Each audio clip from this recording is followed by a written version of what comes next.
Hello दोस्तों, good evening. और जैसा कि हमारा न्यू चैनल जो अभी अभी हमने आपके लिए जनरेट किया है, गतिमान टेक्निकल हब, इस पर आपका बहुत बहुत स्वागत है। और यहाँ आपको फिटर थ्योरी पढ़ाई जा रही है, सविस्तार पूर्वक और अच्छे तरह से हर कॉन्सेप्ट को समझाते हुए पढ़ाया जा रहा है। और अपनी भाषा में, सरल भाषा में चुनते हुए निमी पैटर्न के शब्दों का इस्तेमाल करते हुए आपको नोट्स भी प्रोवाइड किए जा रहे हैं। और जैसा कि आपको पिछले वीडियो में पढ़ाया गया है, मार्किंग मीडिया क्या होता है, ये किस तरह से लगाया जाता है, मार्किंग मीडिया के प्रकार हैं, कितने प्रकार के होते हैं, आपको बताया था। साधारण ब्लैक बोर्ड चौक है, तूतिया है, ब्लू विक्टोरियल है, हैं, अभिन्यास डाई है, श्वेत लेप है, ये सब आपको बताया गया था। और उसके बाद आज की वीडियो में हम आपको मार्किंग विधियां पढ़ाएंगे, ठीक है। इससे पहले मैं आपको कहना चाहूँगा कि इस चैनल पर हम आपके लिए बेहतर कंटेंट्स ला रहे हैं और ये चैनल नया है, तो इसको देखने के लिए अलग अलग बीच बीच में से नए व्यूवर्स भी जुड़ेंगे इसको देखने के लिए। तो मैं ये कहना चाहूँगा कि तैयारी आपको करनी है तो सबसे पहले आप प्लेलिस्ट पर जाएं और स्टार्टिंग से देखें। क्यों? क्योंकि ये चीज़ मैं इसलिए कह रहा हूँ कि मैंने स्टार्ट ही इसलिए किया था कि बिल्कुल जीरो से शुरू किया था मैंने, और आपको स्टार्टिंग से हर चीज़ पढ़ाऊँगा मैं। उसके अंदर फिटर ट्रेड का परिचय और बेस्ट, उसमें मोस्टली फायर एक्सटिंग्विशर्स का होता है पहला चैप्टर आपका, सावधानियां हैं, और ये जो भी कुछ चीज़ें हैं उसके अंदर और भी, वो सब पढ़ाते हुए मेजरमेंट के अंदर मैंने आपको हर तरीके का माप लेना, हर तरीके का माप को कन्वर्ट करना है, ताप को, डिग्री को, ये सब कुछ बताते हुए, सूत्र की उत्पत्ति कराते हुए मैंने तरीके से, क्रमबद्ध तरीके से आपको पढ़ाया हुआ है। इसलिए आप प्ले लिस्ट में जाइए और सबसे पहली वीडियो जो 50 मिनट की है वहाँ से देखना शुरू करिए। उसके बाद आपको part 2, part 3, part 4, part 5, part 6 मिल जाएगा आपको पहले चैप्टर का, है मार्किंग औजार का। और उसके बाद आपको अभी माप और मापक औजार, सॉरी, और अभी आपको ये जो हमने मार्किंग एवं मार्किंग टूल्स चालू किया है ये कंटिन्यू चल रहा है। तो आप जाएं और प्लेलिस्ट खोलें और बेहतर तरीके से देख के अपने अध्ययन को पूर्ण करें। और इसी के साथ आज हम आपको मार्किंग विधियां पढ़ाएंगे। तो मार्किंग विधियों में क्या है, चलिए देखते हैं। तो चलिए आगे चलते हैं। मार्किंग विधियां, जॉब मार्किंग की कई विधियां हैं। तो जैसे कि मैंने आपको हर जॉब के बारे में बताया था कि जॉब को किस तरह से तैयार किया जाता है और किस तरह से उसको उसके लिए किस तरीके से मतलब मार्किंग मीडिया का उपयोग किया जाता है, ये सब चीज़ें मैंने आपको पिछले वीडियो में बताई थी। अब मार्किंग करने का मेथड क्या होता है, यानी विधि क्या होती है। तो देखिए, मार्किंग जॉब मार्किंग की कई विधियां हैं, कई विधियां, लेकिन उसमें से मुख्य विधियां जो है जिसको हम यूज करते हैं अपने वर्कशॉप के अंदर, वो हम यहाँ पढ़ेंगे। तो पहली सबसे मुख्य विधि क्या है आपकी, निर्देश रेखा। क्या है? निर्देश रेखा है आपकी पहली विधि। तो पहली विधि है आपकी निर्देश रेखा है। तो देखिए, डेटम लाइन मेथड, इसको क्या बोलते हैं इंग्लिश में, डेटम लाइन मेथड, और हिंदी में निर्देश रेखा विधि। अब क्या होता है कि यह वह विधि है, कौन सी विधि है, ये इस प्रकार की विधि है कि इसके अंदर किसी भी जॉब की, मैं आपको बोल के समझा रहा हूँ अभी, किसी भी जॉब की राइट एंगल में जब आप जॉब को बनाते हो, आयताकार जॉब हो आपका या वर्गाकार जॉब हो माइल्ड स्टील का, उसको जब आप राइट एंगल में बनाते हो तो सबसे पहले उसका 4 सिरा, 4 कोरें होती है, मतलब चारों साइड में, है ना। तो चारों भुजाओं पे आप पहली भुजा को फाइलिंग करते हो, फिनिशिंग देते हो, राइट एंगल में ट्राई स्क्वायर से चेक करके बनाते हो। फिर उसके जस्ट निकट वाली किसी भी, ऐसा थोड़ी कि आप इधर का कर देते हो तो फिर आप उधर का करने लग जाते हो, दूसरे साइड का, अपोजिट वाले का, आमने सामने का, ऐसा तो नहीं करते ना आप, हैं। कहने का ये मतलब है कि पहले जैसे ये है तो आपने मान के चलो ये वाला भुजा आपने फिनिश किया, उसके बाद आप ये वाली भुजा फिनिश करते हो, है ना। तो यह विधि उस समय प्रयोग में लाई जाती है जब किसी जॉब की दो निकटवर्ती भुजाएं, यानी एक ये वाली और एक ये वाली, यही सब चीज़ें समझाना है मुझे आपको, ध्यान से देखना। दो निकटवर्ती भुजाएं यानी एडजेसेंट साइड, इसको इंग्लिश में बोलते हैं एडजेसेंट साइड, अच्छी तरह फिनिश हुई और 90 डिग्री के कोण पर बनी हो। ये विधि उस समय प्रयोग में लाई जाती है जब किसी जॉब की दो निकटवर्ती भुजाएं अच्छे से फिनिश हो और 90 डिग्री के कोण पर बना हो। इस विधि में यह एक आधार रेखा, जिसे निर्देश रेखा कहा जाता है, खींचा जाता है। इस विधि में पहले क्या होता है, एक आधार रेखा होती है। एक आधार रेखा मैं बताऊंगा अभी आपको कैसे, जिसे निर्देश रेखा कहा जाता है, खींचा जाता है। इस प्रकार इसी निर्देश रेखा से दूसरी मार्किंग रेखा खींची जाती है। यदि किसी धातु के टुकड़े से आयताकार आकार का जॉब बनाना है, यदि किसी धातु के टुकड़े से आयताकार आकार का जॉब बनाना है, तो सबसे पहले उसकी निकटवर्ती भुजाओं को अच्छी तरह फिनिश करके 90 डिग्री के कोण पर बनाया जाता है। इस प्रकार इन दोनों फिनिश की हुई निकटवर्ती सतहों के संदर्भ में मार्किंग की जाती है। तो इस वाले पॉइंट को, ये जो मैं आपको पढ़ा रहा हूँ निर्देश रेखा विधि, इसको थोड़ा सा हम समझते हैं कि क्या कहना चाह रहा हूँ, है ना। ये टॉपिक क्या कहना चाह रहा है आपसे। तो डेटम लाइन निर्देश रेखा, मान के चलिए कि आपको ये जॉब प्रदान किया गया, ये जॉब आपको प्रदान किया गया है। यहाँ से यहाँ तक की लंबाई इसकी 50 mm मान के चलिए, ठीक। और यहाँ से यहाँ तक की लंबाई इसकी 30 mm मान के चलिए, हैं। ये आपकी, अब डेटम लाइन क्या कहना चाह रहा वो, कि सबसे पहले आपने ये माइल्ड स्टील में से ये इतना फ्लैट काटा आपने, ठीक है, जॉब के लिए हेक्सा की सहायता से। उसके बाद आप क्या करते हैं, फाइल उठाते हैं अपनी, हैं, और फाइल उठा के आप इस पर फाइलिंग करना चालू करते हैं। तो पहले आप इस सतह को परिष्कृत करते हैं, इस सतह को देखना ध्यान से। डेटम लाइन विधि यही कहती है, सबसे पहले आपने इस सतह को परिष्कृत किया। अब आपने ट्राई स्क्वायर उठाया, गुनिया उठाई अपनी, और इसको आपने चेक किया कि फ्लैट है कि नहीं। उसके बाद आप इस सतह को फ्लैट करेंगे, इधर नहीं चले जाएंगे आप, इधर करके इधर नहीं जाना है, आप इसको फ्लैट करेंगे, तभी तो होगा ना 90 डिग्री के कोण में। 90 डिग्री के कोण का मतलब ये वाला कोण हो गया 90 डिग्री, ये हो गया। तो आप इसको फ्लैट करेंगे। अब आपने ट्राई स्क्वायर से इसको और इसको चेक किया, दोनों सही है मान के चलिए आप, तो इसको और इसको आधार मानकर ही आप मार्किंग करेंगे। तो क्या करेंगे आप कि यहाँ से यहाँ तक का मान लीजिए 10 mm का आपने माप लिया, और आपने एक वर्नियर हाइट गेज की सहायता से या स्क्राइबर की सहायता से, जो भी आपको सूटेबल लगेगा, वहाँ आपने ये एक डेटम लाइन बनाई पतली सी, है, ये डेटम लाइन बनाई आपने। और ऐसे ही आपने इधर से 10 mm की डेटम लाइन बना ली इस तरीके से।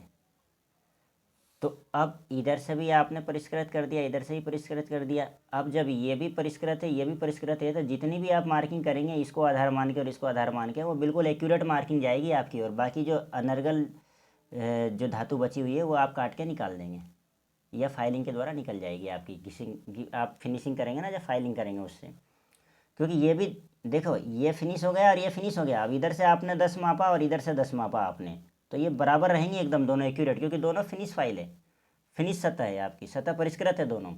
ये भी दूरी बराबर, ये भी दूरी बराबर। अब इसको और इसको आप आधार मान के, इस लाइन को और इस लाइन को आप मार्किंग करते जाइए जैसे ज़रूरत हो। तो ये मार्किंग आपकी कहलाती है डेटम लाइन। आई बात समझ में। तो इतनी देर से हम इसी की चर्चा कर रहे थे, ठीक है। इसके बाद चलते हैं सेंटर लाइन पर। अब केंद्र रेखा दूसरी विधि है ये मार्किंग की।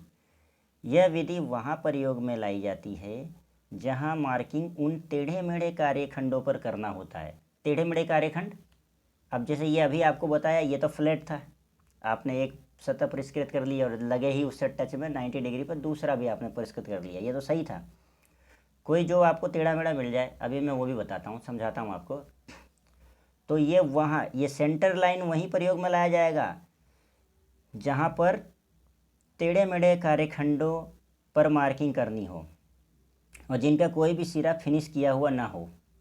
ऐसे कार्यखंड पर मार्किंग के लिए पहले लगभग में माप लेते हुए केंद्र रेखा खींची जाती है, यानी सेंटर लाइन खींची जाती है, और इस केंद्र रेखा के संदर्भ में मार्किंग के लिए अन्य रेखाएं खींची जाती है।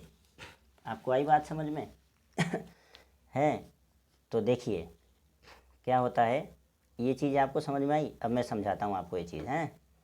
देखिए ध्यान से देखना।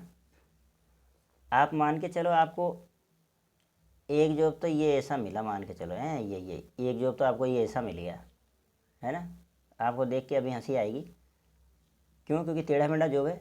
अब आप इसको क्या परिष्कृत करने बैठोगे क्या? डेटम लाइन इसमें मानोगे? कितना घिसोगे आप इसको? सीधा, ये सीधा ही नहीं होगा, आपको इतना घिसना पड़ जाएगा ये आपको पूरा। तो इस तरीके का जॉब हो, और मान लो एक कोई जॉब आपको ये ऐसे जाके ऐसे मिल जाए, ऐसे मिल जाए, तो भी दिक्कत हो जाएगी। तो ऐसे जॉबों को बनाने के लिए सेंटर लाइन का प्रयोग किया जाता है। अब सेंटर लाइन में क्या करोगे आप? लगभग यानी अंदाज़ा। तो आप कोई भी चीज़ उठाओगे, आप सपोज करो वर्नियर कैलिपर उठाओगे, एक बार तो आप यहाँ से लेके उसकी जगह को यहाँ तक देखोगे कितना आया है। सपोज करो ये 40 आया। फिर आप यहाँ से यहाँ तक का उठा के अंदाजन देखोगे हैं। 2-3 जगह से माप लेते हैं अपन इस चीज़ों के अंदर, ध्यान रखना, एक जगह के माप से डिसीजन नहीं लेते हैं। ये सपोज करो 60 आ गया है यहाँ से यहाँ तक, और यहाँ से यहाँ तक मान लो, यहाँ से यहाँ तक मान लो, ये वाला सिरा मान लो 50 आ गया है।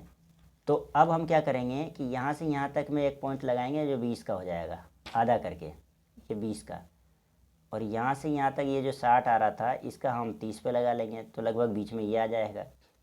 और ये 50 का है तो इसका 25 पे लगा लेंगे हैं, नापते हुए, मेजर लेते हुए। ये चीज़ें तो समझ में आ रही है ना, बोल रहा हूँ। और फिर इन तीनों बिंदुओं को हम ऐसे मिला देते हैं, ऐसे ऐसे मिला देते हैं हम तीनों बिंदुओं को।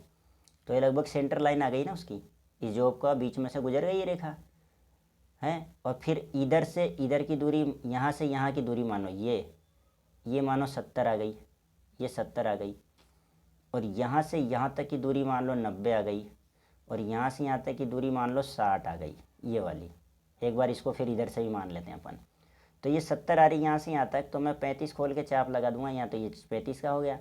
इस लाइन पे यहाँ से यहाँ तक की दूरी आपके 90 थी तो यहाँ 45 का हो जाएगा, और ये 60 था तो ये 30 का हो जाएगा। फिर मैं इसको मिला दूंगा इसी तरीके से ये, तो ये आपका सेंटर बिंदु भी आ गया। अब आप खूब मार्किंग करो इस सेंटर बिंदु को, ये लाइन को सेंटर लाइन मानते हुए आप अच्छे से मार्किंग करो। आप यहाँ से यहाँ तक, सपोज करो इधर से आपको 10 mm पर ड्रिल काटना है तो यहाँ से यहाँ तक की दूरी माप लो। अब यहाँ से यहाँ तक की दूरी कितनी अपन ने बताई थी अभी? 90। तो आपने इसका सेंटर निकाला तो 45, और यहाँ आपको यहाँ से यहाँ तक 10 mm के पर ड्रिल मारना है, तो आप यहाँ से और यहाँ तक की दूरी 45 है, तो आप कितना है 35 आगे बढ़ के चाप लगा दो हैं। अब 10 पे काटना है तो फिर आपको 5 और बढ़ाना पड़ेगा, क्योंकि आपका केंद्र बिंदु यहाँ 10 mm का होल बनाना है, यहाँ 10 पे केंद्र पॉइंट लगा कर, तो आप यहाँ 10 पे पॉइंट लगा दो, और उसके बाद 5 इधर खोल दो, 5 इधर खोल के ऐसे माप लगा दो, ये आपका ड्रिल मध्य हो जाएगा। इस तरीके से यहाँ पर ड्रिल बिट चल जाएगी आपके। तो ये है आपका क्या है, ये आपका सेंटर लाइन से जो, अब ऐसे ही इसको यहाँ से यहाँ तक की दूरी मान लो, देखने से पता लग रहा है कि 10 mm है, 10 mm है, तो ठीक है भैया 10 mm है तो मैं आधा कर दूंगा, तो ये 5 वाला यहाँ आ जाएगा पॉइंट। यहाँ से यहाँ तक का मान लो 30 mm है, तो ठीक है इसको आधा कर देंगे तो यहाँ 15 आ जाएगा। ध्यान से देखते रहना, यहाँ से यहाँ तक का पता चला कि 80 है तो 40 खोल के लगा देंगे, यहाँ बीच में आ जाएगा। तो ये तीनों लाइनें एक समान आएगी कि नहीं आएगी? अब इसको अंदाजे से अपन ये सेंटर लाइन बनाते हुए इस तरीके से ये मिला देंगे, और फिर यहाँ से यहाँ तक की दूरी देखेंगे कितनी है, यहाँ से यहाँ तक की दूरी देख लो आप, तो पता चला ये तो 100 आ गई हैं। और फिर यहाँ से यहाँ तक की 120 आ गई, तो ये जो यहाँ से यहाँ तक की आई थी 100, इसको यहाँ बांट देंगे 50, और 120 वाले को बांट देंगे 60, लगभग सीध में ही आएगी वो। फिर ये इधर की इधर ऐसे ही नाप के इसको भी सेंटर लाइन खींच देंगे ऐसे, इसका भी मार्किंग हम कर सकते हैं। तो इस तरह से सेंटर लाइन का यूज हो जाता है आपके, ठीक है। और इसको आधार मानते हुए मार्किंग हो जाती है। तो ये चीज़ें मैं आपको मार्किंग विधियों में समझाने की कोशिश कर रहा हूँ। मुझे उम्मीद है कि आप बेहतर तरीके से डायग्राम देख के समझ गए होंगे, इसीलिए मैंने यहाँ जगह छोड़ा था कि आपको कंटिन्यू टॉपिक जब पढ़ाऊँगा तब बनाऊँगा ये। तो ये 2 विधियाँ हो गई आपकी, और तीसरी और आखिरी विधि है जो हम लोग काम में लेते हैं, टेम्पलेट द्वारा मार्किंग करना। अब टेम्पलेट क्या होता है? ये एक तरह का सीट मेटल से बना हुआ है एक सांचा मान लो एक तरह से, जो उसको सीधे रख देते हैं किसी धातु पर जिसकी कटाई करनी है, और उसके चारों तरफ खींच के लाइनें माप ले लेते हैं यानी एक डिजाइन टाइप में। तो इस प्रकार की मार्किंग वहाँ की जाती है जहाँ एक ही प्रकार की मार्किंग एक जैसे कार्यखंडों पर बहुत से कार्यखंडों पर करनी होती है। समझो इस बात को। इस प्रकार की मार्किंग वहाँ की जाती है जहाँ एक ही प्रकार की मार्किंग यानी एक जैसे जॉबों पर बहुत से कार्यखंडों पर करना हो। यानी मुझे है ना, कहने का मतलब ये है कि देखो, मुझे ऐसा जॉब बनाना है और बहुत सारा बनाना है ऐसा जॉब बनाना है और बहुत सारा बनाना है, तो मैं बार बार माप लेने के लिए थोड़ी बैठा रहूँगा। मैं बार बार माप क्यों लूँ? मैंने एक ही बार इस नाप का एक सीट बनाया और उसको काट दिया और सीधे ले जाकर उसको धातु पर रख दूँगा और ये ऐसे ऐसे मार्किंग कर दूँगा, स्क्राइबर की सहायता से कटिंग करवा दूँगा। तो ये वहाँ की जाती है, तो इसको टेम्पलेट विधि बोलते हैं। तो ऐसी मार्किंग करने के लिए जॉब के आकार के अनुसार पतली चादर सीट से एक टेम्पलेट बना लिया जाता है, जिसकी बात मैं अभी कर रहा था, और इस टेम्पलेट को जॉब पर रखकर स्क्राइबर की सहायता से रेखाएं खींचते हुए मार्किंग की जाती है। आ गई वही बात? तो इसलिए ये टेम्पलेट विधि है। तो ये 3 ही विधियाँ मुख्य तौर पर हम मार्किंग विधि अपनाते हैं, जिसमें से हम जो ITI के वर्कशॉप में हमारे जो विद्यार्थी जीवन है हमारा ITI में, उसमें हम ये डेटम लाइन वाली विधि ज़्यादा अपनाते हैं, पहली विधि। ठीक है? और ये सेंटर वाला भी कभी कभी अपनाना पड़ जाता है अगर जॉब का आकार टेढ़ा मेढ़ा आ जाए तो ये दोनों विधि तो हमें आनी चाहिए। और ये तो नकल है एक तरीके से, है ना, इसमें तो अकल कम लगानी पड़ती है, नकल है ये तो सीधे सीधे। ये तो कटा कटाया दे देंगे, ये तो किसी को भी आप दे दोगे ना, बाहर के आदमी को बोलोगे लो इसके हिसाब से बना दो, तो उसको रख के चारों तरफ लाइनें खींच देगा, क्या करना उसमें। लेकिन दिमाग लगाना है पहली विधि में, जो आपका डेटम लाइन है, और दूसरी सेंटर लाइन है उसमें। ठीक है? अब हम पढ़ते हैं प्रिकॉशंस, सावधानियाँ मार्किंग के लिए। तो प्रिकॉशंस, सावधानियों में पहला पॉइंट देखिए, मार्किंग मीडिया का प्रयोग करते समय ध्यान रखें कि मार्किंग मीडिया की जो परत है और लेयर है वो ज़्यादा मोटी ना हो। क्यों? क्योंकि आप स्क्राइबर चलाओगे तो फिर लाइन क्लियर नहीं आएगी, वो सब है ना बिगड़ जाएगा, मोटा मोटा आएगा, कहीं से ज़्यादा धातु कटेगी कहीं से कम। तो आपका जो लेप है मार्किंग मीडिया का पतला सा होना चाहिए और एकदम अच्छा होना चाहिए, बेहतर और सूखा हुआ, तो स्पष्ट मार्किंग दिखती है। दूसरा पॉइंट, तो जब भी आप जॉब के ऊपर सतह को फिनिश करके और मार्किंग मीडिया लगाएं तो इस तरह से लगाएं कि वो पतला हो, स्पष्ट हो और सूखा हुआ हो, ताकि उसमें मार्किंग बेहतर तरीके से हो और अच्छी मार्किंग हो। है दूसरा पॉइंट है आपका, जॉब सतह पर मार्किंग मीडिया का एक समान लेप होना चाहिए। यानी अब जब आप चौक गीला करके लगाते हो, आप, मुझे पता है ITI के अंदर, क्यों? क्योंकि मैंने भी ITI में पढ़ाता हूँ और पढ़ाया है मैंने, तो मुझे मालूम है कि ITI के अंदर ज़्यादातर चौक गीला करके लगाते हैं बच्चे। तो चौक को गीला करके सतह पर जब लेपन करते हैं तो वो क्या करते हैं, एक तरफ कहीं ज़्यादा लगा देंगे, एक तरफ कम लगा देंगे, और बहुत से स्टूडेंट्स ऐसे होते हैं कि बहुत अच्छा भी लगाते हैं, काफ़ी सुंदर दिखता है उनका जॉब देखने पे। तो उसका लेप हल्का हल्का घिसते हुए, ज़्यादा करने की ज़रूरत ही नहीं है, आप 2-3 बार घिसोगे ना, शानदार लेप बनता है उसका। तो एक समान लेप होना चाहिए। तीसरा पॉइंट, टूथ या ब्लू वाइट ऑयल को प्रयोग करते समय हाथ से नहीं छूना चाहिए। क्यों? क्योंकि इसके अंदर कल ही पढ़ाया था मैंने आपको, कॉपर सल्फेट और गंधक की बूंदें। गंधक एक तरह से बहुत मतलब हानिकारक पदार्थ होता है, इसलिए उसको हाथ से नहीं छूना चाहिए, है ना, क्योंकि ये तो लोहे को भी कॉपर का रंग दे देता है ना, इसलिए उसको हाथ से ना ब्रश से लगाएं। तो इसका तो यूज ही नहीं होता जनरली, है ना, ये बड़े बड़े कंपनियों में, औद्योगिक संस्थानों में, ये इंडस्ट्रियल में होता है वहाँ। ठीक है? और ये आपका चौथा पॉइंट है, मार्किंग मीडिया के अच्छे से सूखने के बाद ही मार्किंग करना चाहिए। है तो ये आपकी सावधानियाँ पूरी हो गई। तो उम्मीद है कि ये जो मैंने मार्किंग की विधि आपको आज पढ़ाई है वो आपको बेहतर तरीके से समझ में आई होगी अच्छे से। और अगली वीडियो में हम आपको पढ़ाएंगे मार्किंग टूल्स, यानी अब टूल्स चलेगा हमारा ये, कि मार्किंग टूल्स क्या क्या हैं और इनका उपयोग कैसे होता है।